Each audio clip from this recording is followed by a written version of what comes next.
Okay, everyone, let's talk about Travis picking. Okay, I'm sure you've heard this phrase before, but if you haven't, let me give you the brief overview.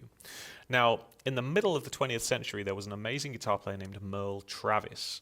Now, Merle Travis was the first person really credited with, on a wide scale, the use of separating that thumb and those melody fingers into creating these two different parts, specifically using the technique dubbed Travis picking, which typically involved a thumb jumping between, say, octaves or sometimes fifths on the beat. 1, 2, 3, 4, 1, 2, 3, 4. Almost creating a sound as if there was a kick and a snare, sonically, that kind of thing. Meanwhile, the fingers would be able to play whatever, would be able to play like a rhythm guitar player, off the beat, some syncopation. Now, when people heard this on the radio, they didn't really know what to make of it because some people would think it was two people playing because they just weren't used to hearing that kind of guitar playing before. I actually just finished a tour with the great Tommy Emmanuel, and he was talking about this, about how when he first heard a Chet Atkins record, and I believe it was a Merle Travis record as well, he didn't know what really to make of it, Now, Travis picking is typically played in the style of Merle Travis and players like Chet Atkins, that traditional American kind of country sound. Now, although I have played a few pieces like that in the past, it's not really a big part of my repertoire, but I do use the Travis picking technique, or at least the philosophy of an on-the-beat, perhaps sometimes octaved bass part. But I use it in an open tuning. I use it in the tunings that I like to play with. I like to use it with Celtic guitar, with modern fingerstyle guitar, and other genres as well, which I'm sure the Travis picking purists would frown at, or not necessarily frown at, but they might not call it Travis picking. Okay.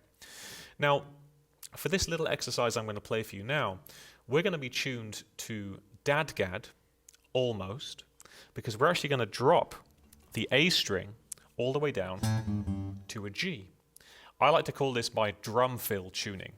Duggadagad, okay? Duggadagad. D, G, D, G, A, D, okay? Why did we change that one string?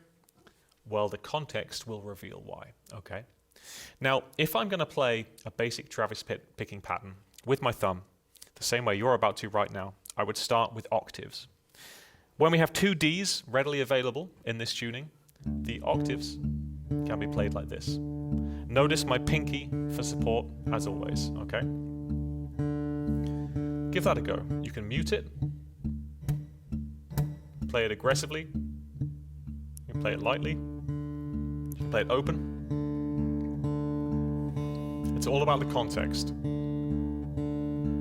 But practice that. Practice leapfrogging that fifth string, okay? Just like that. Think about it as a 4/4 rhythm, and you're playing 1, 2, 3, 4, 1, 2, 3, 4, 1, 2, 3, 4, 1, 2, 3, 4. Now, I mentioned there was a special reason for us changing that tuning. There is. Without having to use this hand at all, we can now change chords to a very pleasing progression by changing what we're picking to fifth string, fourth string, fifth string, fourth string, instead of sixth string, fourth string, sixth string, fourth string. That's a tongue twister. Listen to how this sounds.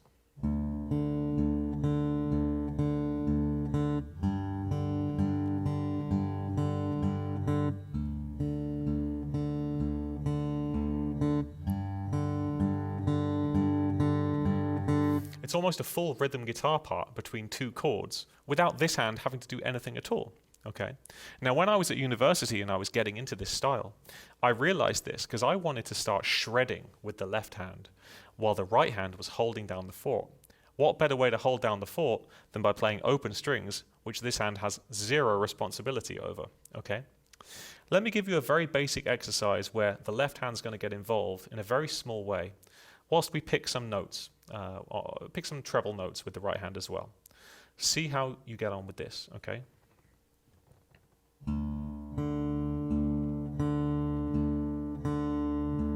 We're just warming up the engine. Here we go.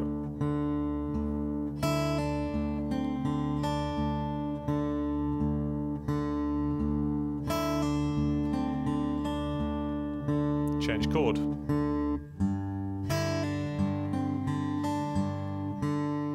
Back to the first chord.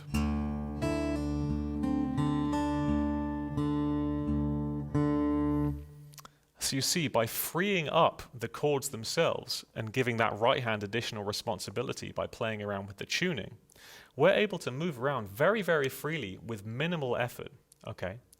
Give that a go and see how you get on. We're going to take this up a notch with an etude, taking influence from the Celtic tradition in the form of a riff from a song of mine from my first album named Forest Party.